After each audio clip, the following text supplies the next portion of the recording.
magandang tanghali mga kapinaslide at mga ka-riders ko dyan. Ride safe po sa ating lahat.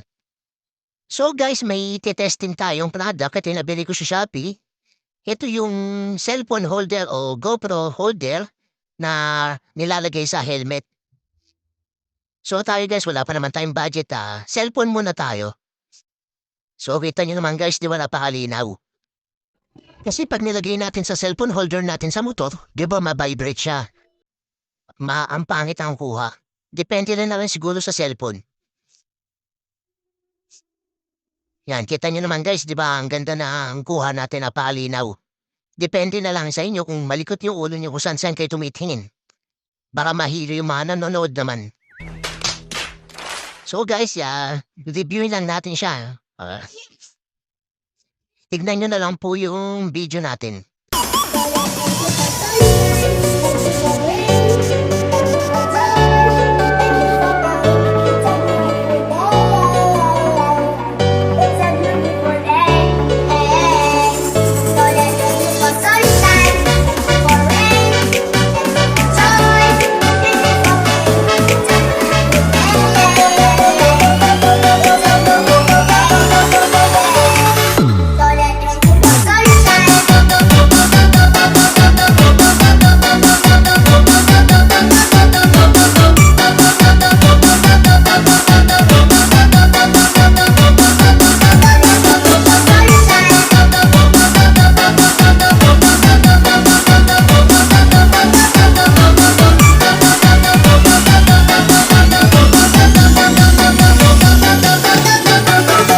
So guys, habang bumabiyahe tayo may nakita akong pamilyar para sa akin. Ito yung Sino Oil o langis sa motor natin na budget friendly.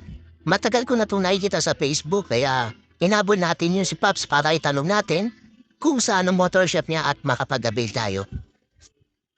So guys, sa video na ito, papunta din naman tayo sa paddle ko sa Forest Loom para i-check natin yung pinalagay natin nung nakaraan ng Bermuda grass o damo dun sa lupa niya kung nailagay na ba ng Forest Loom.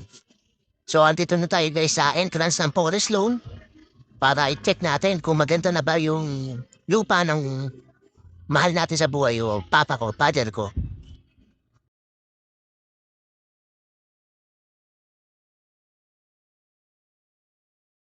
So guys, andito tayo sa Forest Loan. Ito yung father natin yan.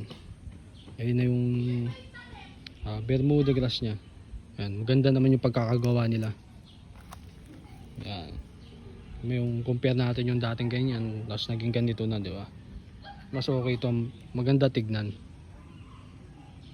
So bali Paps, ito yung nabili natin Sino Oil with gear oil for only 260 pesos. So guys, dito nagtatapos ang video natin. Thanks for watching and ride safe.